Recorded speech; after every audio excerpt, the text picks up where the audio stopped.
Assalamualaikum warahmatullahi wabarakatuh. Balik lagi di channel YouTube saya. Kali ini kita akan berbincang-bincang santai tentang beberapa hal tentang suatu topik yang menjadi sorotan di masyarakat. Kali ini saya bersama dengan Mas Riko Setiawan, kita dari program studi Magister Administrasi Publik di Universitas Kediri. Jadi untuk teman-teman yang ingin melanjutkan pendidikan ke jenjang lebih tinggi, terutama yang di bidang pelayanan publik, bisa kami rekomendasikan untuk bergabung bersama kami di program studi Magister Administrasi Publik di Universitas Kediri. Jadi kelebihannya di Universitas Kediri kita akreditasinya sudah B ya. Jadi bisa untuk jenjang kepegawaian. Jadi untuk mengurus belajar nanti sudah bisa. Karena kalau sesuai dengan peraturan itu harus minimal akreditasinya harus B. Ya, baik Pak Riko, kita langsung saja ke topik kita pagi hari ini. Kita akan membahas tentang ini Pak Riko, kebijakan pemerintah di era presiden sebelumnya, ya ini tentang kereta cepat Pak Riko, tentang kereta bus. Mungkin Pak Riko pernah naik ini kereta bus itu? Kalau naiknya sih belum ya, Jakarta Bandung. tapi karena ini kan kebijakan publik, ya pasti pro kontranya di masyarakat itu banyak sekali. Bahkan walaupun sudah dilaksanakan lama, kebijakannya beritanya itu masih sampai sekarang masih ramai. Bahkan kalau yang terbaru itu masalah efisiensi, apakah ini kebijakan yang efisien atau enggak. Nah, jadi kita ingin bahas sebenarnya kalau kebijakan ini dikaitkan dengan teori-teori yang ada di perkuliahan administrasi publik itu seperti apa? Apakah ini kebijakan yang baik atau kebijakan yang buruk? Tapi karena kami bukan ahli, jadinya mungkin kita cuma bahas teori saja. Oke, baik Ya, Pak jadi Riko. kita tidak menjudge apakah ini kebijakan yang baik atau buruk Ya. gitu ya. Oke, mungkin sebelum kita bahas terlalu detail ke teori, mungkin kita ulik-ulik dulu lah apa sih tujuan dari pemerintah ini kok mengadakan sebuah kebijakan untuk membangun kereta cepat Indonesia Cina ya kan? Itu kan namanya kan KCIC ya, Ya. kereta cepat Indonesia Cina atau kereta cepat Jakarta Bandung. Ini tujuannya yang pertama setelah kami cari-cari, yang pertama adalah untuk meningkatkan efisiensi transportasi antar kota besar, yakni kota Bandung sebagai ibu kota Jawa Barat dan DKI Jakarta. Ini kedua untuk mengurangi waktu tempuh yang normalnya itu kita tempuh dalam waktu 3 jam, dengan adanya kereta cepat ini bisa jadi kurang lebih sekitar 40 menitan. Jadi bisa menghemat berapa ini? Sepertiga ya, bahkan seperempat lah, seperempat dari waktu tempuh normal. Jadi yang biasanya kalau kita lewat jalan tol itu butuh waktu 3 jam, mungkin kalau pakai kereta cepat bisa 40 menit.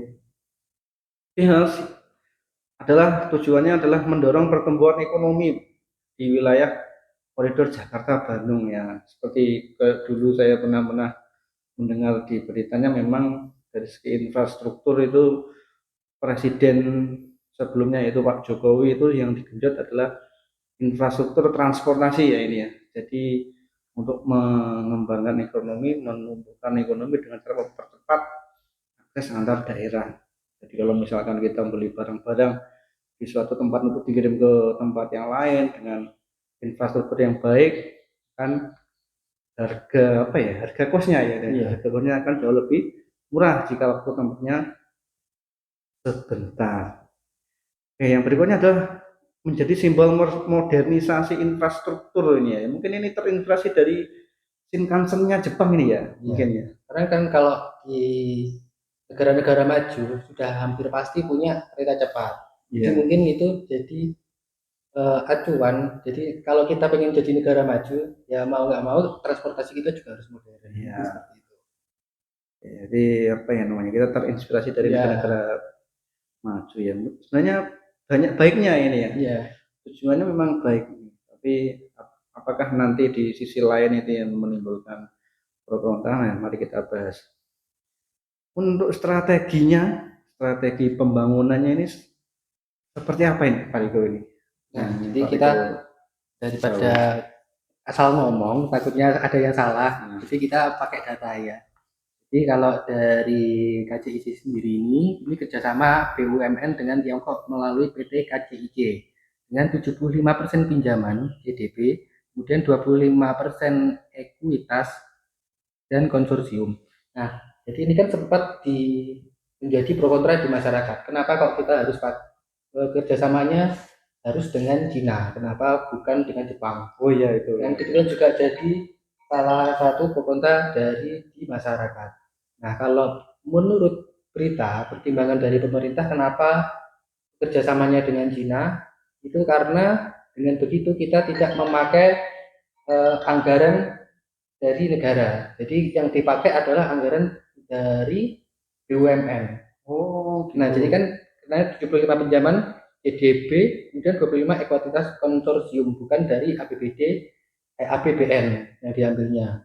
Jadi gitu strateginya. Kemudian penerapan teknologi CR 400 AF dengan kecepatan 350 km per jam. Ini bahkan termasuk kereta cepat yang paling cepat di Asia Tenggara. Ini lebih cepat daripada Shinkansen ini ya, berarti ya. Ya, jadi dibanding negara tetangga, kita punya prestis yang cukup baik di kereta cepat seperti ini. Jadi. Kemudian pengembangan kawasan berbasis TOD, Transit Oriented Development. Nah, jadi karena negara maju, kebanyakan itu memang pengembangan kawasannya seperti ini. Jadi berbasis kita menggunakan transportasi publik, bukan transportasi pribadi. Oh, Nah, ya. kalau kita di Jakarta lihat di area eh, yang tujuan terakhirnya di KRL itu kan sudah bagus bentuknya sebenarnya. Mungkin strateginya seperti itu. Kemudian strategi komunikasi publik dengan rebranding bus. Nah, kenapa? Mungkin ini supaya juga lebih bisa dikenal sama masyarakat karena namanya catching mungkin ya. Catching ya, bus ya. Hmm. Jadi dengan cepat. Oke, mungkin. Oh iya, saya kemarin kan lihat berita itu Pak Menteri Ekonomi, Pak Menkyu, Menteri Keuangan, Pak Purbaya ini kan beliau juga menegaskan bahwa untuk katakanlah tanggungan utang ini kan menjadi wilayahnya Menkyu. Memang kalau kita lihat memang berarti tanggungan utang ini bukan menjadi beban dari APBN ya ini ya. Iya. Tapi kalau dilihat ya, walaupun ini berdasarkan dari data, aktor yang terlibat dari kebijakan ini sudah pasti pemerintah juga terlibat karena ini kan memang kebijakan dari pemerintah. Salah satunya pemerintah pusat, ada Kemenhub, Kementerian BUMN, kemudian Bappenas.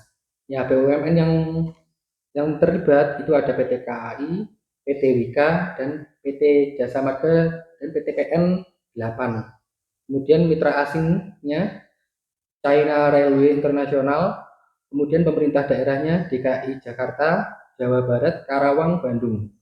Kemudian masyarakat, pengguna, dan warga yang terdampak proyek. Kemudian media dan akademisi untuk memantau, mengkritik, dan memberi masukan. Nah, jadi memang kalau kebijakan seperti ini memang yang terlibat memang banyak ya. Iya. Nah, kemudian kenapa kok pemerintah daerahnya juga banyak? Walaupun ini keretanya dari Jakarta sampai Bandung, tapi suka tidak suka pasti melibatkan warga yang dilintasi rel kereta apinya nanti. Jadi termasuk Jawa Barat, Karawang, nah itu juga pasti akan terlibat. Oke, ya, mungkin latar belakang dari permasalahan ini cukup. Ya, sekarang mungkin kita lebih dalam untuk mengaitkan hal ini dengan teori administrasi publik, Pak Riko. Ya. Mungkin ada beberapa teori yang bisa kita bantu share ke teman-teman di subscriber YouTube saya ini biar tercerahkan ya ini ya. Secara ilmu, secara aspek ke administrasi ini, bagaimana sih kebijakan ini terhadap atau ya, kalau kita lihat dari segi administrasi publik ini mungkin yang pertama dari teorinya Pak Riko nih, Pak Herbert ya, teori apa ini Pak? Ya, jadi kita sama-sama belajar ya di sini. Jadi kami bukan ahli saat ini. Jadi kita masih belajar bersama-sama. Kita coba kaitkan dengan teori kebijakan publik. Nah, salah satunya adalah teori rasional komprehensif dari Herbert Simon. Nah, teori ini beranggapan bahwa pembuatan kebijakan akan bertindak secara rasional dengan mempertimbangkan seluruh alternatif, biaya, manfaat, dan konsekuensi dari setiap keputusan. Tujuan utama pendekatan ini untuk menemukan pilihan terbaik yang memberikan hasil maksimal bagi kepentingan publik. Nah, kaitannya teori ini dengan kereta cepat Jakarta-Bandung itu pro-nya pemerintah mencoba bertindak rasional dengan analisis cost benefit dan tujuan efisiensi transportasi.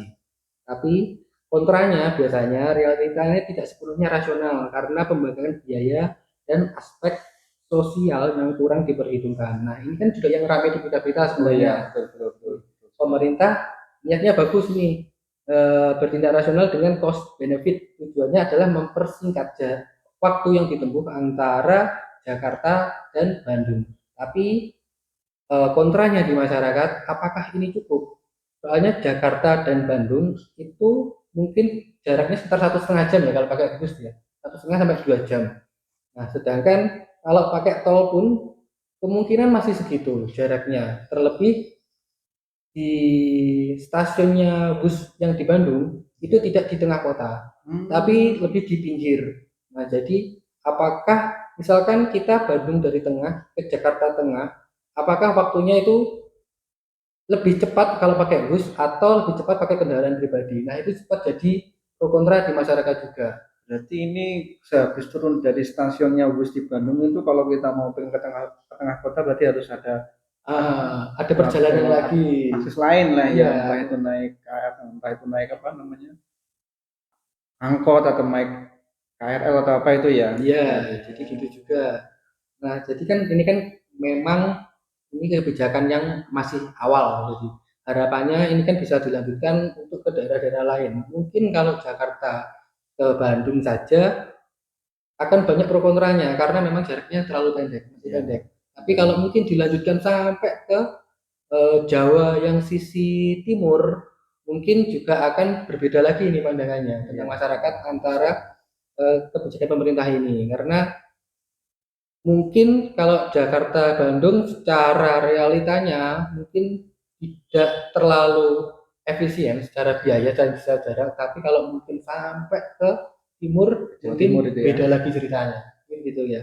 Mungkin kalau bisa ditambah dengan kereta barang ya apa namanya, kereta kargo gitu ya, itu mungkin lebih baik. Jadi untuk misalkan ada yang punya usaha makanan itu ya yang cepat basi, kalau punya kereta cepat itu kan mungkin sekitar berapa jam sudah sampai, jadi nggak sampai sehari bisa terkirim gitu ya. Oh, di sini memang ini sebenarnya kalau kita melihat dari sisi dari sisi sosial ekonomi di masyarakatnya ini sangat-sangat sangat butuh ini ya. Tapi mungkin dari segi aspek ekonomi, aspek bisnis lah itu nanti mungkin biar menjadi apa ya, menjadi pertimbangan lah untuk beberapa bidang yang terkait, entah dari Menkyu atau Pemda-Pemda terkait, gimana dari aspek bisnisnya.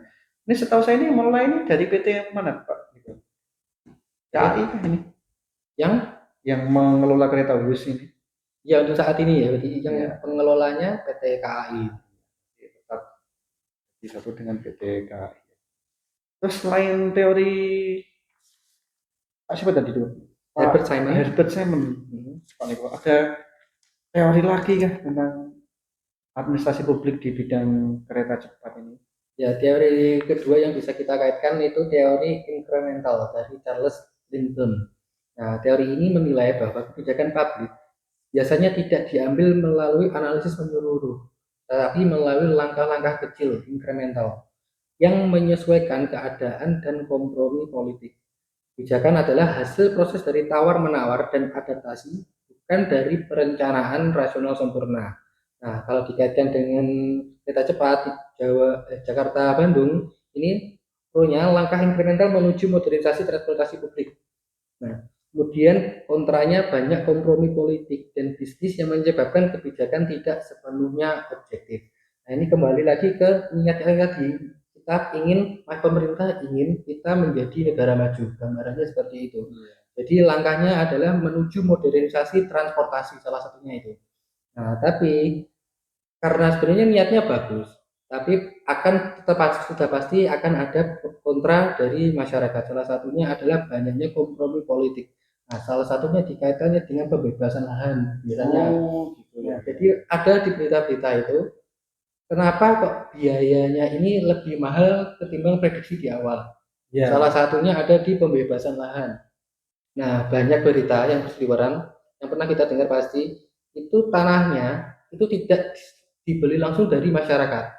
Jadi ada salah satu oknum pihak itu sudah membeli kawasan yang sudah direncanakan untuk dibangun oh, relnya seperti itu. itu. Kemudian jadi pemerintah itu membeli dari oknum-oknum yang sudah membeli di awal. Jadinya uang yang dikeluarkan pemerintah untuk membayar pembebasan lahan ini jadi lebih banyak.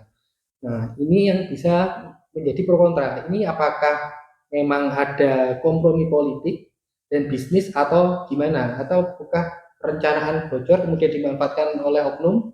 Nah, itu kan jadi pertanyaan publik sebenarnya. Ya, karena memang kalau kita berbicara masalah ekonomi ya, itu kan kalau misalkan ini menjadi hal yang sensitif ya, Iya. apalagi ditunggangi oleh oknum yang memanfaatkan momentum dengan pembangunan kereta cepat, dia sebagai apa istilahnya, mangkalar tanah ya. Iya.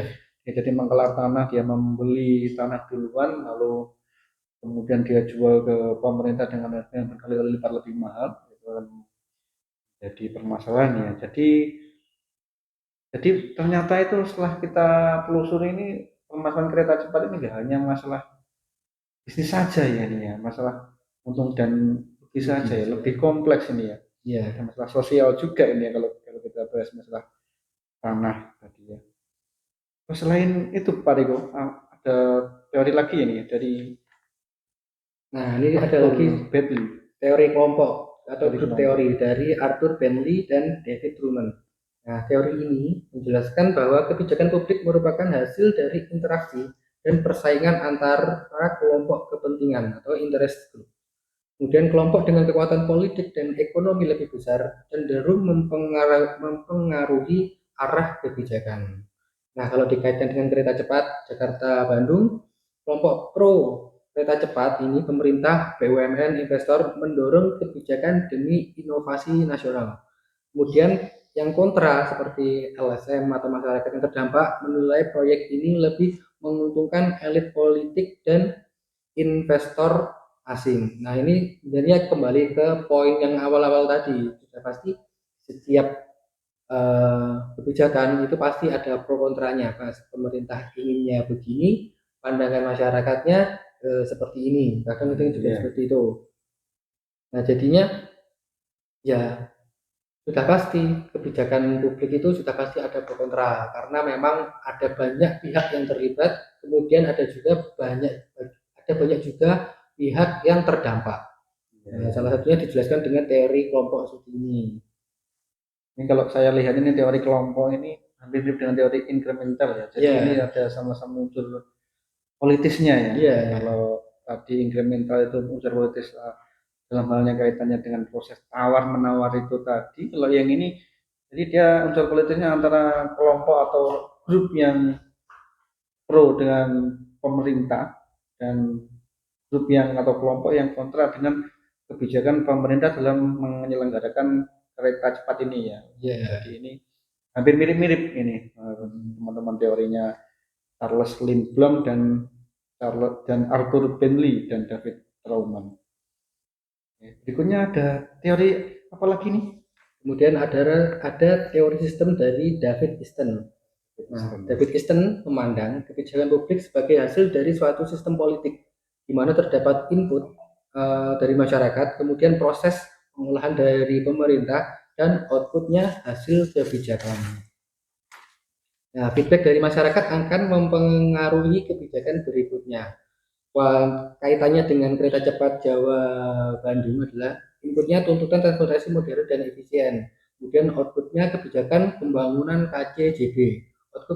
Outcome-nya efisiensi waktu dan dampak sosial dan fiskal. Jadi memang kalau di kebijakan publik ini sudah pasti pemerintah itu nggak bisa bekerja sendiri. Iya, betul. Masyarakatnya pun juga nggak mungkin bangun sendiri, Ya. untuk pemerintah untuk membangunkan. Tapi makanya itu ya kebijakan publik kita harus ada kerjasama antara pemerintah dan masyarakat dengan cara kita berdiskusi, saling memberikan input supaya kebijakan publik yang tujuannya untuk masyarakat luas ini bisa tercapai dengan baik. Jadi kalau kita melihat sepintas dari penjelasannya tadi, mungkin teorinya ini tadi siapa tahu teori sistem ini lebih ke teori teknis ya. Ya. Jadi inputnya seperti apa, outputnya diharapkan seperti apa, nanti outcome-nya kan seperti apa. Kalau dalam hal ini outcome-nya nanti adalah menjadi efisiensi waktu dibandingkan dengan dampak sosial dan fiskal. Jadi lebih besar mana antara apa itu namanya pengaruh dari efisiensi waktu yang kita dapat dalam memakai kereta cepat, ataukah lebih besar dampak sosial yang ditimbulkan dan dihasilkan dari kereta cepat ini. Jadi teori sistem ini lebih ke teori teknis ya ini. Ya, mungkin ini bisa menjelaskan kompromi dari teori kelompok. Jadi kelompok kan sudah pasti ada kelompok yang pro, ada kelompok yang kontra. Tapi supaya kebijakan ini berjalan harus ada kompromi dari yang pro dan kontra. Ya. Soalnya kalau tidak ada kompromi sama sekali, nanti kebijakannya pasti nggak akan jalan sama sekali. Ya. Semakin kita ulik semakin menarik ini ya. Jadi nggak hanya faktor bisnis saja, tapi ada beberapa hal yang kompleks. Mungkin ada teori terakhir ini. Teori siapa ini? Teori terakhirnya teori implementasi kebijakan dari Mas Manian dan Sabatier. Nah, teori ini berfokus pada bagaimana kebijakan dijalankan dan faktor apa saja yang mempengaruhi keberhasilannya. Faktor utama mencakup kejelasan tujuan, sumber daya, komunikasi antar pelaksana, dan dukungan politik. Kalau dikaitkan dengan kereta cepat, dukungan politik kuat dan koordinasi lintas lembaga. Kemudian keterlambatan proyek, over budget, dan resistensi publik menunjukkan lemahnya implementasi. Nah, jadi memang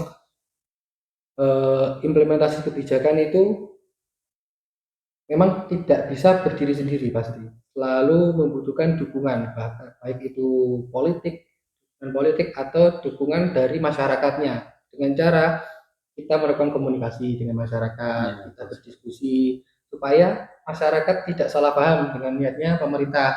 Takutnya niat pemerintah itu baik tapi disalahartikan dengan oleh masyarakat karena kita tidak mengkomunikasikan dengan baik apa yang ingin pemerintah implementasikan ke dalam sebuah sistem gitu.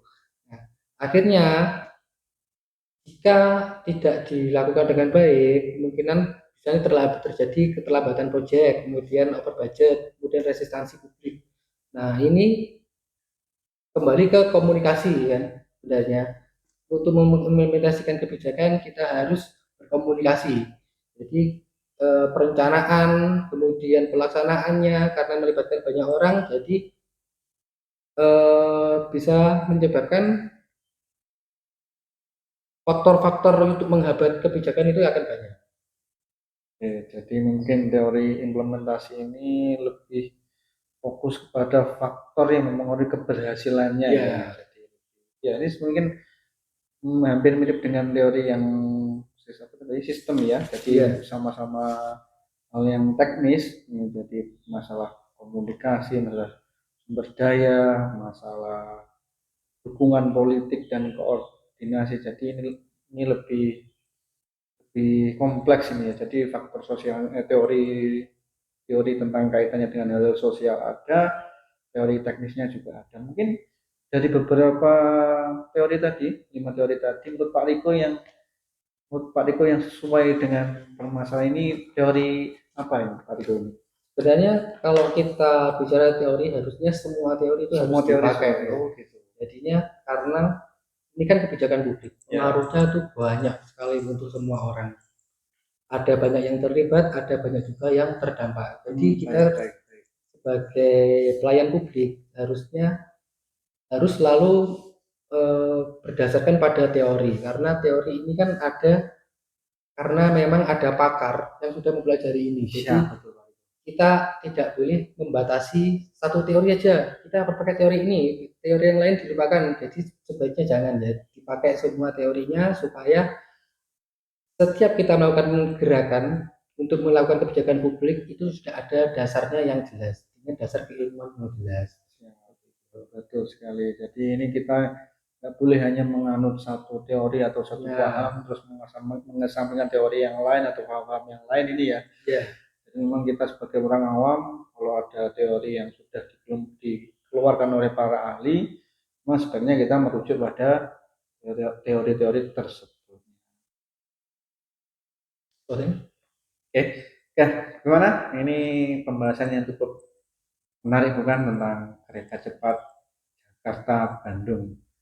Mungkin kalau sebagai orang awam kita sebelum membahas ini mungkin mengiranya hanya dari segi ini saja antara untung dan rugi, tapi ketika kita menelusuri lebih dalam didasari dengan teori-teori dari pakar-pakar tadi, ternyata kita temukan hal-hal yang lebih kompleks, lebih jauh dari apa yang kita bayangkan. Oke, jadi tadi kita bukan menggurui teman-teman subscriber, jadi kita tadi hanya sharing tentang kebijakan pemerintah dalam hal ini kaitannya adalah dengan kereta cepat. Mungkin kalau teman-teman ada yang punya pendapat lain nanti boleh tuliskan di kolom komentar di bawah ini. Oke, cukup sekian ya Pak Riko ya. Terima kasih Pak Riko atas apa ya diskusinya ya. Terima kasih diskusinya, obrolannya yang sangat menambah wawasan kita semua kaitannya dengan administrasi publik dan kebijakan publik. Oke, untuk teman-teman subscriber, apabila ada tutur kata kita yang kurang berkenan, kami sebagai manusia telah tempatnya salah, kami mohon maaf yang sebesar-besarnya. Wabillahi taufiq wal hidayah. Wassalamualaikum warahmatullahi wabarakatuh.